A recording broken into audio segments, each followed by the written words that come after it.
So earlier today, Joe Biden called for major reforms on the Supreme Court. Among these reforms are term limits and also limits to presidential immunity so presidents just can't evade prosecution. Amr Madani of the Associated Press reports, President Joe Biden has unveiled a long-awaited proposal for changes at the U.S. Supreme Court, calling on Congress to establish term limits and an enforceable ethics code for the court's 9 justices. He's also pressing lawmakers to ratify a constitutional amendment limiting presidential immunity. The White House on Monday detailed the contours of Biden's court proposal, one that appears to have little chance of being approved by a closely divided Congress with just 99 days to go before Election Day.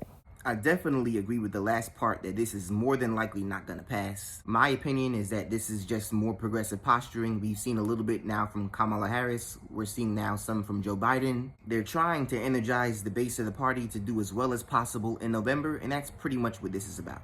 If President Biden wanted to do actual, real, significant reform to the Supreme Court, he would have listened to progressives years ago when they told him to pack the courts. Maybe then Roe versus Wade wouldn't have been overturned. Maybe then the Supreme Court wouldn't have essentially made it illegal to be homeless now.